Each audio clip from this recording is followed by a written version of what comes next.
বাংলাদেশের বর্তমান অন্তর্বর্তীকালীন সরকারের প্রধান ডক্টর মোহাম্মদ ইউনূস তাহার নেতৃত্বে বাংলাদেশের সবচেয়ে সক্রিয় তিনটি রাজনৈতিক দলের কর্মকর্তাদের নিয়ে জাতিসংঘের ৮০তম সম্মেলনে যোগদানের উদ্দেশ্যে নিউ ইয়র্ক সফরে রয়েছে। এই তিনটি রাজনৈতিক দল হচ্ছে বিএনপি, জামাত, এনসিপি। ডক্টর ইউনূসের সফরসঙ্গী হয়েছে বিএনপির ২ জন কর্মকর্তা, জামাতের ১ জন এবং এনসিপির ১ জন কর্মকর্তা ইউনূসের সফরসঙ্গী হয়েছে। জাতিসংঘের বৈঠকের ফাঁকে আমি মনে করি ডক্টর ইউনূসের সাথে এই তিনটি রাজনৈতিক দলের সমঝোতা বৈঠক হতে পারে। এই বৈঠকটি হতে পারে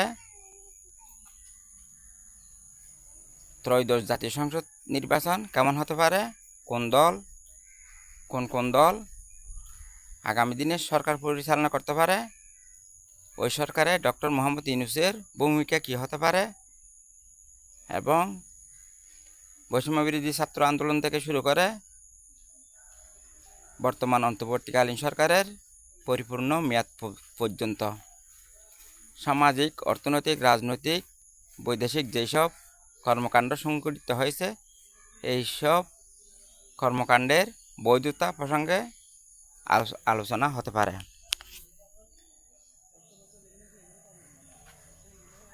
প্রথমত, এই তিনটি রাজনৈতিক দলের সাথে ডক্টর মোহাম্মদ ইউনূসের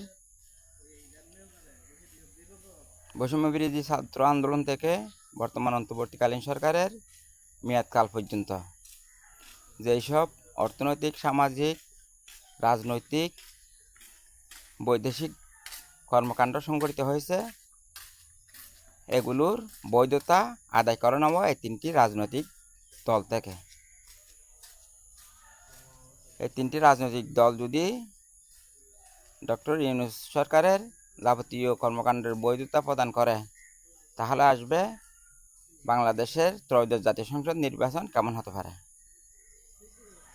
এবং আগামীতে কোন দল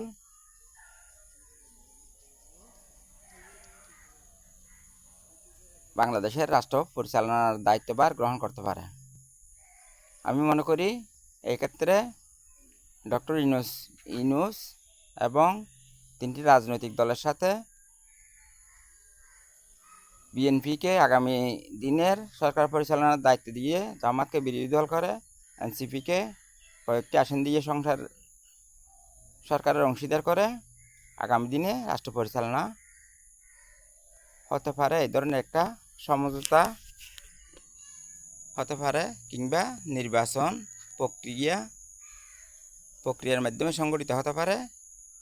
এই আলোচনাও হয়ে থাকতে পারে। বাংলাদেশের মানুষ শান্তি চায়, বাংলাদেশের মানুষ অন্যায়, অবিচার, দুর্নীতি, সন্ত্রাস চায় না।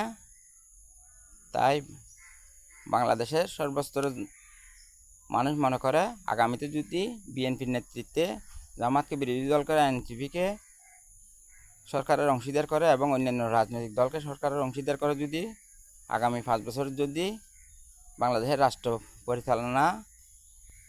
পরিচালিত হয়ে থাকে তাহলে বাংলাদেশ সুন্দর, সুশৃঙ্খল, অর্থনৈতিকভাবে ঘুরে দাঁড়াবে এবং সাথে সাথে ডক্টর মোহাম্মদ ইউনূসকে রাষ্ট্রপতির দায়িত্ব দিয়ে বাংলাদেশ পরিচালিত হওয়ার